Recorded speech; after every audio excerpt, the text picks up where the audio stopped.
So the main symptom or result of growing up in a toxic patriarchy world is an externalization of one's nexus of power. So power or validation or value is found from outside of the self.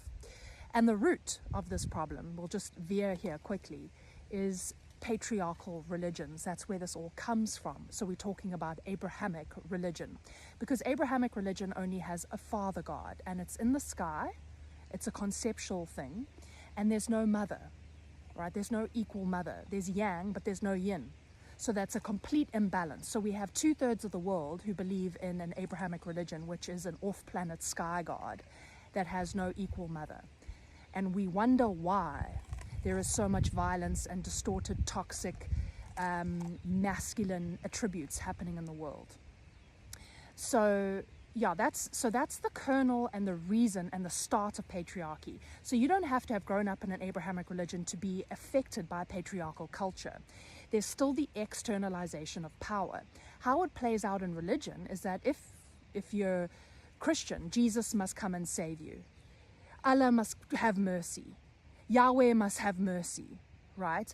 God is outside of the self. So in the religion, this Father God creates the earth. He thinks it's so sinful and disgusting, including us, and he can't look at us. So he disappears. He's an off-planet creator God, meaning the creation itself. Here's a piece of charcoal. Here's a leaf. None of this is God. God is away from this place. That's the basic root principle in Abrahamic religion. The Father has gone away. And even in Christianity, where there tries to be a restoration of that concept through the principle of Jesus, it's still this need to believe in Jesus in order to be saved. So you're still a piece of shit, and you need something outside of yourself to be redeemed, right? So one's point of power, the nexus of power, is not in the self. God is not in you, it's outside of you, and you must beseech this God to pull you out of your suffering, right? Because you're too sinful. Okay? So that's how it plays out in religion. How it will play out in culture, and you don't even have to have grown up religiously, although it affects religious people a lot, is that we have the need to get other people to validate your decisions, right? That need for an outsider to tell you that what you're thinking is actually on point. This is correct. I mean, I'm crazy. Am I right? Am I right? Validate the way I'm thinking. Or it can play out on the other extreme, which is the opposite, which is I need you. I have to validate the way you're thinking. I'm the external Father God, and I will tell you if your decision is correct. I control everything here. My opinion goes. People come to me for my opinion. So we often have people needing to control in that way, or we have the masochistic role, which is, I need you to help me make my decisions. I need you to validate what I'm thinking. I need you to value me. This can play out in interpersonal relationships or even in systems. I'm sick. This doctor is going to tell me exactly what I must do for my body. I'm not saying that doctors are wrong, but a lot of the time, I work with a lot of clients who've been absolutely traumatized by the medical industry because we look at systems to tell us how we must do life.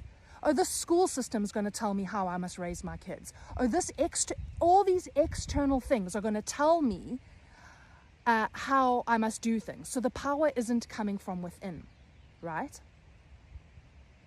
The power is coming from outside the self. We are looking to something external for the source of power. And the reason that this is essentially the obliteration of the matriarch or the feminine, because the feminine is naturally internal. Yang is when we externalize and we act on the world, right? Yang principle, we move in the world. Yin is an internal principle. Yin, the feminine, is intuition. Do you know how many people don't trust their intuition? Because all the systems around us tell us to doubt our bodies, tell us to doubt our root intuition. So we can even do patriarchy to ourselves in our minds. Like, say you have a deep impulse and instinct and you know what's right for you, but then your mind comes along later and it's like, do you think that's right? I don't think so. What would so-and-so think? I think you should probably, I'm going to undo that instinctive intuition you had, that impulse, the natural thing. So that mental game, when the mind does that, the mind is often the masculine and the heart, the body, is the feminine. So when our mind contends with our body's instincts and natural intuition, that's toxic patriarchy in our own being, right? When we allow other people to undermine our decisions or intuition, that's also toxic patriarchy. When we let systems tell us what to do, toxic patriarchy. When we believe in a God that says that you aren't God, toxic patriarchy. And I decided to actually do this video in front of a burnt tree, because this is ultimately the result of toxic patriarchy and patriarchal religions. It's the burning of the tree, and the tree is you. It's your root system, it's your connection to the earth, it's the acknowledgement that this earth is holy. This earth was created by an ineffable being, but if the ineffable were to become effable, or were to become manifest, it would be this earth. God runs through every cell of this earth, every cell of my body and every cell of your body. And the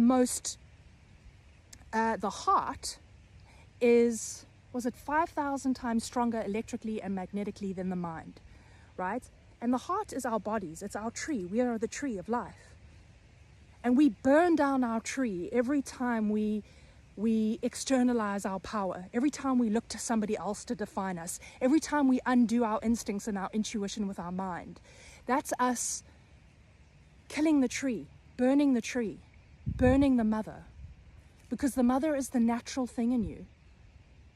And, you know, all the cultures that have, which are usually indigenous cultures, that have a mother principle still embedded in their concept or their mythologies of God consciousness.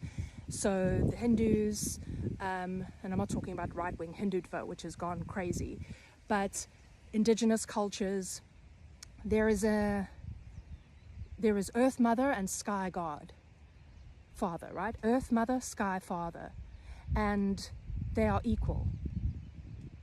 And the way to touch or kiss the ineffable is through the earth herself.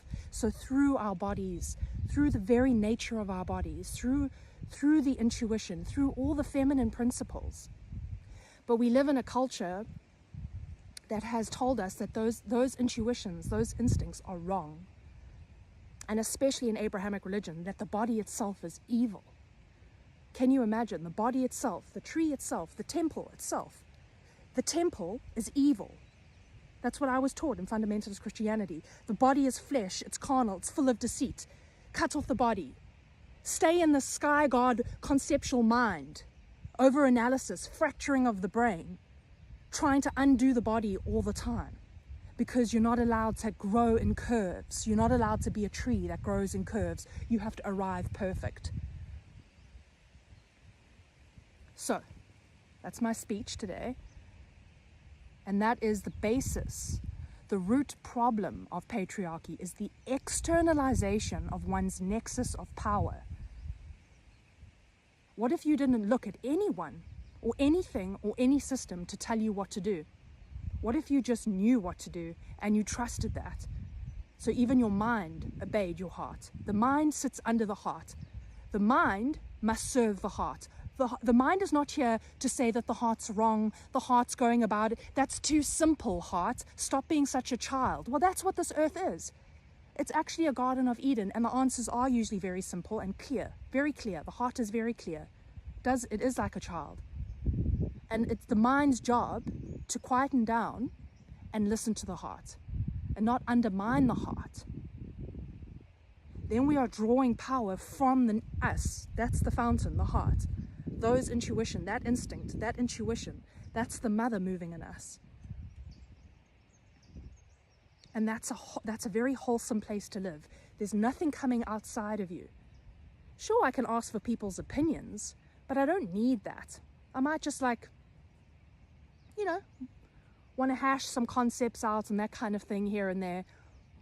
But that's different from needing to get other people's opinions or do lots of things for other people, like people please, because I got to do stuff for something external from me in order to get value. I'm giving all the things, I'm taking all the things. Everything's externalized. I think you get my point.